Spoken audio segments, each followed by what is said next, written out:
Welcome to this explainer. Today we're unpacking a really fascinating ancient text, Deuteronomy chapter 25. Honestly, think of this single chapter as a rapid-fire, almost comprehensive blueprint for a whole ancient civilization.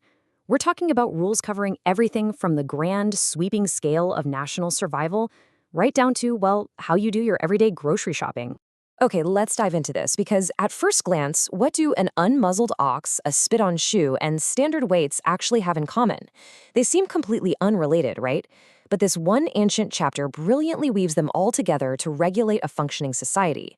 We're going to look at how this text lays down the law on extreme physical punishments, some honestly wild public shaming rituals, and everyday marketplace fairness, all to create a unified social order. Section 1. Courts and corporal punishment, setting physical bounds. So, when handling disputes, the first two verses declare that if a wicked man is condemned, he might be sentenced to a physical beating. But here's the catch. The number 40 was the absolute hard maximum limit allowed. A judge could order up to 40 stripes, but absolutely not one single strike more. 40 was the hard line. Now, what's really interesting about this is that the reasoning behind the limit wasn't just arbitrary. The text specifically caps the punishment to protect human dignity. It commands a halt, quote, "lest thy brother should seem vile unto thee." So the law explicitly places a physical boundary to prevent the total degradation of a fellow citizen.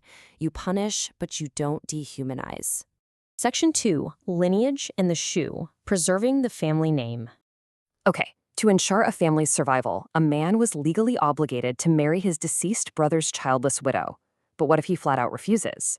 Well, verses 7 through 10 lay out a rather bizarre three-step public shaming penalty. Step 1, the elders intervene at the city gates. If he still refuses, step 2, the widow publicly removes his shoe. And step 3, get this, she spits in his face.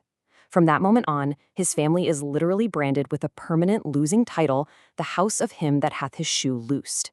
Ouch. As strangely specific as that whole shoe ritual is, the laws around physical conflict get even more intense in verses 11 and 12. If two men are fighting, and a wife tries to save her husband by improperly grabbing the opponent by the text says secrets, meaning genitals, the consequence is incredibly severe. The text literally demands her hand be cut off without pity. It is a stark, absolute contrast in bodily boundaries compared to the earlier rules we just looked at. Section 3. Fairness in daily life, agriculture, and commerce. So, from hand-cutting right down to hooves, we're shifting gears to the mundane, everyday rules that kept society running smoothly. Verse 4 introduces a surprisingly compassionate baseline rule. Thou shalt not muzzle the ox when he treadeth out the corn. It's just basic agricultural fairness, ensuring that working animals actually get to eat from the harvest they're laboring to produce. And this brilliantly illustrates the text's absolute obsession with economic fairness. Verses 13 through 15 strictly prohibit carrying deceptive weights in your back, meaning, you couldn't have a heavy stone for buying goods and a lighter stone for selling them just to shortchange people. No way. You had to use a perfect and just weight. The stakes for this marketplace honesty were exceptionally high. Having a perfect and just measure was tied directly to living a long life in the Promised Land. Conversely, using diverse weights and dealing unrighteously, that wasn't just a minor misdemeanor. It was considered an absolute abomination to the Lord. They took it incredibly seriously. Section 4. The Amalekite Threat, National Survival and Memory. Let's move to and see how this builds, because this final pillar shifts our focus to national security. Verses 17 and 18 recount a very deep historical grievance. When the Israelites were coming out of Egypt, faint and completely weary, the nation of Amalek didn't fight them head-on like a traditional army. Instead, they mercilessly attacked the hindmost, the most feeble, vulnerable people trailing behind the rest of the group. Because of this cowardly attack, verse 19 delivers an intense, almost paradoxical mandate for when Israel finally achieves peace. They are commanded to actively remember to completely erase the existence and memory of Amalek from under heaven. It literally says, "Thou shalt not forget," to blot them out.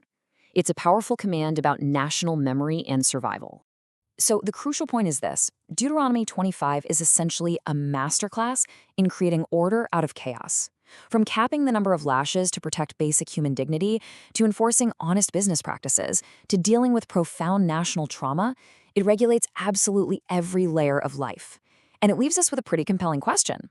Looking at this ancient blueprint, how much of our own modern concepts of justice, economic fairness, and national honor are still echoing these very same principles today?